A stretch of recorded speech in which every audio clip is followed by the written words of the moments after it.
Assalamualaikum warahmatullahi wabarakatuh. Alhamdulillahirabbil alamin, wassalatu wassalamu ala asrofil anbiya'i wa mursalin wa ala alihi wa ashabihi ajmain, amma ba'du. Yang terhormat Bapak Muflih Kalab selaku dosen pengampu mata kuliah Ekonomi Pertanian dan teman-teman yang saya sayangi dan saya banggakan. Puji syukur kehadirat Allah Subhanahu wa Ta'ala yang telah memberikan rahmat dan karunia-Nya sehingga kita dapat menjalankan diskusi pada hari ini.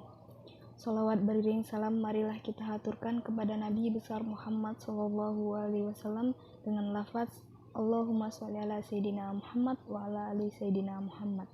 Baiklah, kami dari kelompok 5 yang beranggotakan saya, Hanimus Sayadah, Ina Mardania, dan Ahmad Fatoni akan mempresentasikan hasil dari makalah kami yang berjudul Prinsip-prinsip Ekonomi dalam Usaha Tani. Baiklah, materi yang pertama yaitu pengertian usaha tani. Usaha tani adalah organisasi dari alam, tenaga kerja dan modal yang ditunjukkan kepada produksi di lapangan pertanian. Di Indonesia, selain usaha tani dikenal pula istilah perkebunan, yang sebenarnya juga merupakan usaha tani yang dilaksanakan secara komersial. Usaha tani dan perkebunan dibedakan berdasarkan beberapa hal. Yang pertama, luas lahan. Usaha tani memiliki lahan yang sempit, sedangkan perkebunan memiliki lahan yang luas. Yang kedua, status lahan.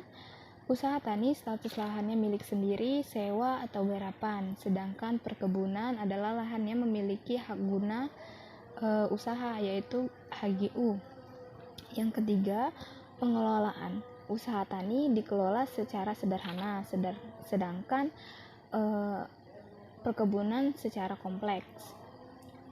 Yang keempat, jenis tanaman. Usaha tani jenis tanamnya secara campuran atau monokultur pangan, sedangkan perkebunan tanaman perdagangan monokultur.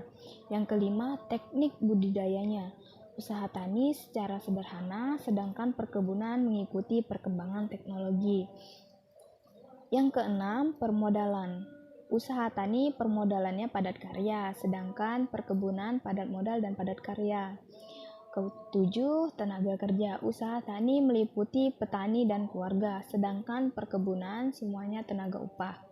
Yang kedelapan, orientasi. Usaha tani berorientasi secara subsistem, semi komersial dan komersial, sedangkan perkebunan secara komersial. Selanjutnya adalah fungsi produksi pertanian. Hasil produksi atau output yang dihasilkan oleh produsen antara lain dipengaruhi oleh jumlah faktor produksi atau input yang digunakan. Hubungan fisik antara output disebut dengan hubungan input-output atau faktor relation atau FR. Beatty dan Taylor mendefinisikan fungsi produksi sebagai sebuah deskripsi matematis atau kuantitatif dari berbagai macam kemungkinan kemudian produksi teknis yang dihadapi oleh suatu perusahaan. Fungsi produksi tersebut menunjukkan bahwa penggunaan input akan menghasilkan atau menambahkan output. Fungsi produksi merupakan suatu pernyataan matematis yang berarti tingkat produksi suatu barang atau jasa tergantung jumlah faktor produksi yang digunakan, atau lahan, tenaga kerja, modal, dan manajemen. Dan faktor sosial ekonomi lain seperti tingkat pendidikan, tingkat pendapatan, tingkat keterampilan, dan sebagainya. Dengan demikian, fungsi produksi bermanfaat untuk menunjukkan hubungan X dan Y serta hubungan antar variabel. Baiklah, materi selanjutnya akan dilanjutkan oleh saudari Ina Mardania. Baiklah, selanjutnya saya akan menjelaskan materi mengenai intensifikasi pertanian dan hukum kenaikan hasil yang makin berkurang. Pertama, saya akan menjelaskan dulu mengenai apa itu intensifikasi pertanian. Intensifikasi pertanian adalah sistem produksi yang secara konvensional dicirikan oleh rendah mengikuti rasio dan penggunaan input secara intensif, seperti modal, tenaga kerja, pestisida, dan bahan pupuk kimia untuk meningkatkan hasil pertanian, sehingga dapat meningkatkan pendapatan petani dan mengurangi kemiskinan. Pengertian hukum kenaikan hasil yang semakin berkurang. Dalam proses produksi dikenal dengan hukum kenaikan hasil berkurang atau disebut dengan Law of Diminishing Return. Disingkat dengan LDR.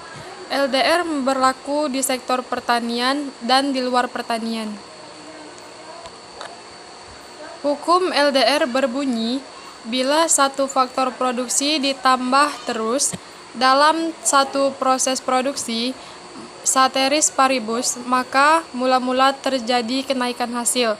Kemudian kenaikan hasil itu menurun, lalu kenaikan hasil nol, dan akhirnya kenaikan hasil menjadi negatif.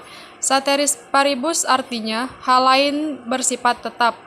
Faktor produksi lain yang jumlahnya hanya satu variabel tertentu yang berubah jumlahnya. Hanya satu variabel tertentu yang berubah jumlahnya. Selain jumlah atau kuantitas, maka kualitas faktor produksi itu juga sama. LDR dapat dijelaskan bila satuan input dan output dalam satuan proses produksi adalah kuantitatif. Bila satuannya kualitatif, sulit diterangkan. Walaupun dalam proses produksi LDR berlaku, kuantitatif artinya dapat diukur dengan satuan tertentu. Misalnya jumlah output dan input dalam satuan kilogram, liter, hektar, dan sebagainya. Kalau satuan hasil atau output tidak secara kuantitatif, misalnya produksi sangat baik atau kurang baik, satuan input misalnya sangat banyak, agak kurang, maka LDR tidak dapat menjelaskannya. LDR berlaku jika hanya satu input yang merubah atau bertambah dan berkurang. Misalnya hanya jumlah pupuk yang bertambah dari 100 kg per hektar menjadi 150 kg per hektar. Jenis pupuknya adalah sama. Faktor-faktor yang lainnya adalah tetap. Faktor-faktor lain itu misalnya penyiraman tanaman, penyemprotan hama, dan lain-lain. Saudari Ina Mardania, dilanjutkan dengan Saudara Ahmad Fatoni. Kombinasi hasil produksi, hasil pertanian, dan perkebunan tidak lepas dari peran petani baik yang menganggap lahan basah maupun lahan kering. Akan tetapi, keberadaan petani di Indonesia masih terpinggirkan. Kenyataan empiris sering tidak sejalan dengan tatanan teoritis, yaitu petani sangat berperan sebagai aset bangsa yang menghidupi orang banyak, terutama dengan produksi hasil pertanian baik beras, palawija, kopi, cengkeh, dan hasil pertanian lainnya. Jasa yang begitu besar disumbangkan oleh petani tidaklah seimbang dengan imbalan yang diterima oleh petani tersebut. Banyak petani yang terjepit karena harga pupuk yang melambung, harga hasil panen yang anjlok tidak sesuai dengan biaya yang dikeluarkan oleh petani untuk biaya produksi. Perkembangan sektor pertanian semakin meningkat walaupun sektor ini sempat terlupakan dalam poin sektor andalan dalam perekonomian negara Indonesia. Banyak berpendapat dan opini sektor pertanian adalah penyelamat di tengah badai krisis. Sektor pertanian yang selama ini tidak dapat prioritas ternyata sektor ini yang mampu bertahan dan tidak terlalu terkena imbal krisis. Indonesia sektor pertanian masih bersifat subsistem atau suatu sistem bertani di mana tujuan utamanya adalah untuk memenuhi kebutuhan untuk petani dan keluarganya saja dan bukan bersifat komersil atau mencari keuntungan.